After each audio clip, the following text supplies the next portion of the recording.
ओम सौराष्ट्रे सोमनाथं च श्रीशैले मल्लिकार्जुनम उज्जैन्यां महाकाल ओंकारममलेश्वरं परल्यां वैद्यनाथं च डाकिन्यां भीमशंकरं सेतुबन्धे तु रामेशं नागेशं दारुकावणे वाराणस्यां तु विश्वेशं त्र्यम्बकं गौतमी तटे हिमालये तु केदारं कुशमे सन्त शिवालय एतानि ज्योतिर्लिंगानि सायं प्रातः पठिन्नरा सप्तजन्मकृतं पापं स्मरणेन विनश्यति। नमस्कार, स्वागत है आपका आचार्य वाणी में। मैं आचार्य डॉक्टर विक्रमादित्य आपके साथ हूँ। आज का संवाद जो हम आपके समक्ष उपस्थित कर रहे हैं ये है मिथुन राशि वालों के लिए। मिथुन राशि वालों के लिए ग्रह नक्षत्रों का योग अगस्त के मध्यकाल में किस प्रकार का बन रहा है। देखिए, मिथुन राशि के स्वामी बुध हैं और बुध अगस्त के मध्यकाल में अस्त होने जा रहे हैं, अस्त हो जाएंगे, शक्तिहीन हो जाएंगे और ऐसे में सूर्य के सन्निकट आने के कारण से वो प्रभावहीन हो जाएंगे।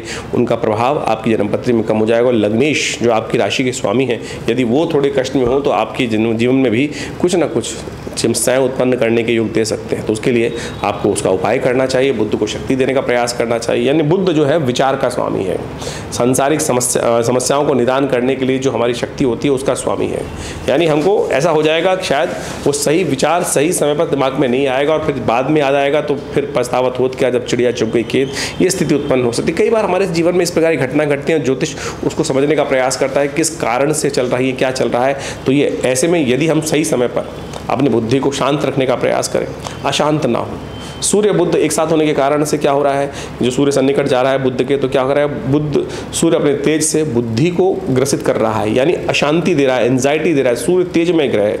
जब क्या होता है, कई बार बहुत ज़्यादा विचार अननेसेसरी परेशान करने शुरू कर देते हैं तो उसके बाद क्या होता है, मन अशांत हो जाता है और फिर सही समय पर सही बुद्धि काम नहीं करती। तो ऐसे में शांत रहने का प्रयास करें। सबसे पहले दुस्वाभाविकता को त्यागने का प्रयास करें, लक्ष्य को केंद्रित करने का प्रयास करें।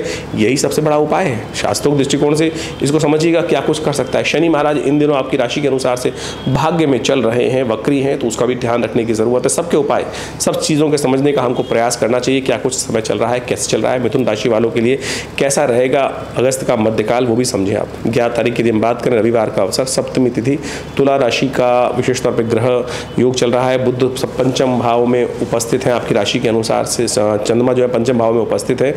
यह आपके लिए एक अच्छा योग बना रहा है, विजय का योग बना रहा है। लेकिन इसके साथ साथ शाम को करीब 6:05 पर सूर्य बुध जो अस्त हो जाएंगे, इसको थोड़ा ताकत देनी पड़ेगी। देखिए, मिथुन राशि वालों सबसे श्रेष्ठ आपके लिए है कि नित्यपति भगवान शंकर का पूजन करते हुए उन पर बिल्वपत्र अर्पित करें। त्रिदुलम त्रिगुणाकारम त्रिनेत्रम च त्रिधाजम त्रिजन्म पाप संहारम बिल्वपत्रम शिवार्पणम। देखिए, हमारे जीवन में जो हमारे को सुख और दुख हैं वो हमारे कर्मों के हिसाब से मिलते हैं। जब शुभ कर्म कम हो जाते हैं ना, तो क्या होता है कि कहीं ना कहीं हमारे द्वारा किए गए जो शुभ कर्म नहीं है वो कहीं ना कहीं हावी हो जाते हैं। तो ऐसे में शुभ कर्म करने का प्रयास करें। ये जो मैंने मंत्र पढ़ा, त्रिदुलम त्रिगुणाकारम त्रिनेत्रम च त्रिधायुधम त्रिजन्म पाप संहारम बिल्वपत्रम शिवार्पणम, समस्त कष्टों को दूर करने के लिए सुंदर उपाय है कि भगवान के इस उपाय को करने से भगवान के निमित्त तो समस्त 3 जन्मों में किए हुए पाप भी क्षय हो जाते हैं। तो बड़ी श्रद्धा के साथ एकाग्रचित्त रहते हुए ओम नमः शिवाय के श्रवण करते हुए नित्यप्रति शाम के समय भगवान विशेष तौर पर शंकर पर जाकर बिल्वपत्र अर्पित कर दिया कीजिए। देखिएगा कल्याण के योग बनेंगे, बुद्ध भी आपके लिए शक्ति संपन्न हो जाएंगे। 12 तारीख के दिन बात करें, सोमवार, सप्तमी तिथि और भद्रा का योग। उस दिन करीब सुबह 7:55 से लेकर रात्रि में 8:45 बजे तक भद्रा का योग चल रहा है। नए कार्यों को आरंभ करने से बचना चाहिए, नए प्रोजेक्ट्स को हाथ में लेने से बचना चाहिए। सावन का चतुर्थ सोमवार है, दुर्गा अष्टमी का योग है और ग्रह नक्षत्रों के दृष्टिकोण से समझें कि आपके कार्यों में विजय दिलाने के लिए संयोग से ग्रह तैयार हैं, लाभ देने के योग बना रहे हैं। आपके कार्यों में लाख रोड़ा अटकाने का प्रयास करे जो भी व्यक्ति, लेकिन आप कहीं ना कहीं से गाड़ी निकाल के ले ही जाएंगे, ऐसे दिखाई दे रहे हैं इस समय को। तो आप एक बात का ध्यान रखें कि इस दिन सोमवार है, चतुर्थ सोमवार है सावन का, तो शिव का ध्यान अवश्य कीजिएगा, सबका पूजन अवश्य कीजिएगा, कल्याण के योग बनेंगे। 13 तारीख के दिन बात करें, 13 मंगलवार का अवसर, अष्टमी तिथि और उस दिन चंद्रमा परिवर्तित होकर छठे भाव में चले जाएंगे। ये आपको थोड़ा ध्यान रखना पड़ेगा।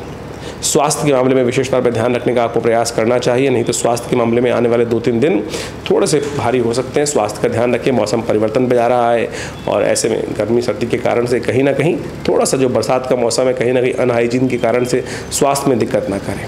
तो इसका ध्यान रखते हुए कार्य करना आपके लिए सबसे ज़रूरी है। महामृत्युंजय मंत्र का जप करें तो अच्छा रहेगा। रवि योग है, उस दिन नया कार्य आरंभ करने के लिए जो योग बन रहा है करीब 11:45 के बाद से है और शाम तक रहेगा, लाभ लीजिए। वहीं हम बात करें 14 तारीख की, 15 तारीख की, तो 15 तारीख के ग्रह योग दिखाता है बृहस्पतिवार का अवसर, स्वतंत्रता दिवस है, उसकी शुभकामना बहुत बहुत आप सबको, हम सबको हमारे राष्ट्र को आगे बढ़ाने का हम प्रयास करें। दशमी तिथि उस दिन है और रवि योग विद्यमान है। ग्रह नक्षत्रों के दृष्टिकोण से जो आगे परिवर्तन का समय चल रहा है, दोपहर के बाद से आप में नया उत्साहवर्धन हो सकता है, नया उत्साह के साथ आप काम करते दिखाई देंगे और वो नया विचार, नई चीज़ों को सोचने की शक्ति आपके अंदर उत्पन्न करता दिखाई देगा। ग्रह योग, रवि योग भी बन रहा है जो करीब करीब दोपहर को 1 बजे तक रहने वाला है, पौने 1 बजे तक रहने वाला है। तो नया कोई कार्य आरंभ करना हो तो आप उस समय से पहले कर सकते हैं, लाभ मिलने के योग बन सकते हैं। एक बात और ध्यान रखिएगा, 15 और 16 तारीख को मूल नक्षत्र, ज्येष्ठ और मूल नक्षत्र 2 नक्षत्र हैं जो 15 और 16 तारीख को विद्यमान रहेंगे। कोई जातक नया जन्म ले रहा हो घर में तो उसकी मूल शांति अवश्य कराइएगा, अन्यथा पूरा जीवन कष्ट के योग बनते हैं। 16 तारीख शुक्रवार एकादशी, सावन के महीने की सुंदर एकादशी का योग है। समस्त पापों को क्षय करने वाली एकादशी मानी जाती है ये। तो ऐसे में सुंदर तरीके से भगवान का स्तवन करते हुए कार्य करना आपके लिए अच्छा है। कोई और व्रत उत्सव करो ना करो, एकादशी का व्रत अवश्य रखने का प्रयास करना चाहिए। इस बार तो शुक्रवार युक्त एकादशी का योग बन रहा है, ये बहुत सुंदर है। और आपकी राशि के अनुसार से समझें, ग्रह नक्षत्र इस वक्त चंद्रमा का परिवर्तन बहुत शुभ स्थान में हुआ है और ये आपके लिए कहीं ना कहीं कल्याण का योग बना रहा है। और साथ साथ सूर्य भी परिवर्तन की तरफ जा रहे हैं। सूर्य द्वितीय भाव से निकलकर आपकी राशि के तृतीय भाव में जा रहे हैं और ये आपकी राशि के अनुसार से पराक्रम को बढ़ाने वाले रहेंगे। कहीं ना कहीं पराक्रम के द्वारा लाभ प्राप्ति के योग बन सकते हैं, तो इसलिए अपने पराक्रम में वृद्धि करने का प्रयास करें। जो लोग शादीशुदा हैं उनके लिए ग्रह दिखाते हैं कि जीवन साथी उनके लिए बहुत लकी हो सकता है। उनके साथ सहयोग प्राप्त करते हुए, प्रसन्न रखते हुए कार्य करेंगे तो बहुत सुंदर आगे बढ़ने के योग बन सकते हैं। इस महीने में इसका लाभ लेने का प्रयास करना चाहिए।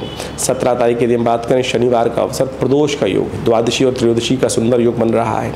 लेकिन त्रयोदशी इस दिन क्षय है, क्योंकि अगले दिन चतुर्दशी का जब सूर्योदय होगा तो उस दिन से पहले सूर्योदय से पहले त्रयोदशी समाप्त हो जाएगी।